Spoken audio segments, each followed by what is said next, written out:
Hi, everybody. Welcome to Weekly Wednesday Wisdom. I'm Teresa McGallagher here on the Miracles Attraction community of Facebook that Carly Hardy and I created together to support like-minded people in your spiritual journey.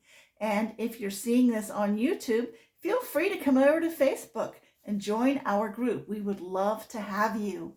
I'm not live this week because I'm traveling. I'm actually in Florida, but I prepared this video for you because I had some insight and inspiration that I wanted to share with you. And I actually made a diagram to explain this principle that was not clear to me before I did a course in miracles, but is now very clear and the way that I live my life. So the course says that our mind is clouded with ego thoughts that prevent us from seeing the real world which could be heaven on earth if we were not filled with judgments and grievances. And so the ego world, which is the world that I used to live in, looks something like this.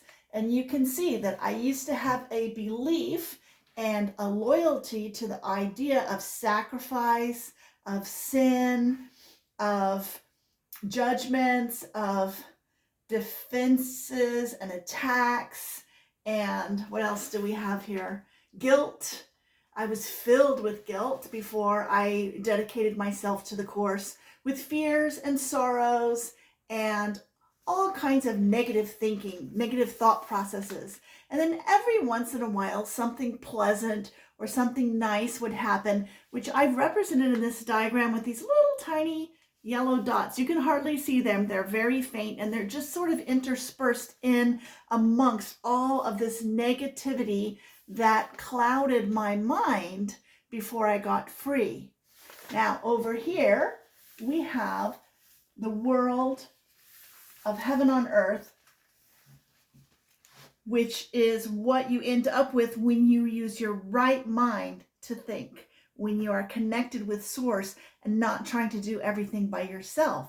And over here we have all the positive thoughts and feelings that we experience in the world. We have love and peace and joy. We have grace. We have fun. We have happiness and delight and bliss and prosperity and abundance and ease. And there are many people who think that the only way to live in this state all the time is to die first so that you can get to heaven.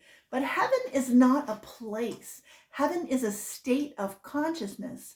So here's the important thing that I want to share with you. There is this bridge right here in the middle. This bridge that is the Holy Spirit. In the Course in Miracles, the Holy Spirit is described as the bridge from this world to that world. It's very difficult for us to get from here to there because look how narrow the path is.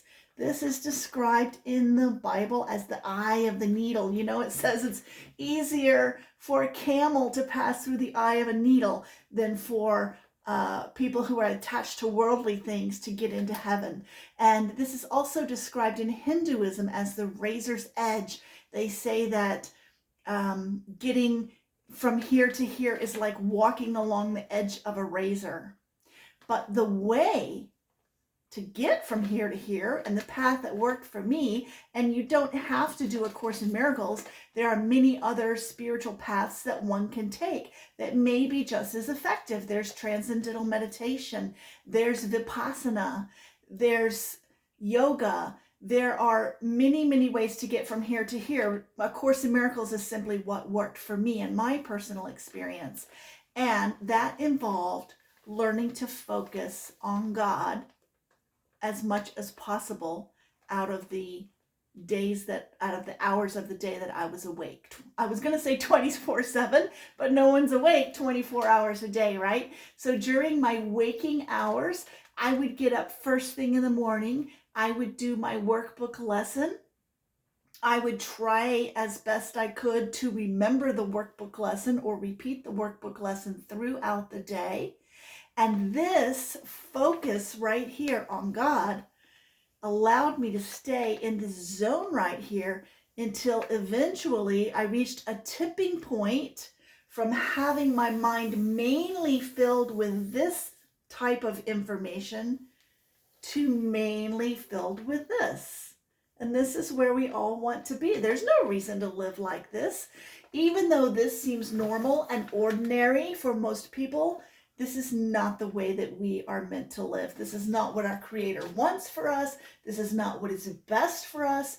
People who are going around constantly in fear, defending, and attacking do not make the world a better place.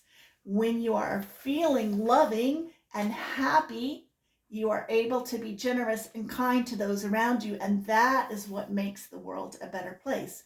So what is required? Willingness and commitment. There must be a willingness to move out of this place that for many people has become the comfort zone.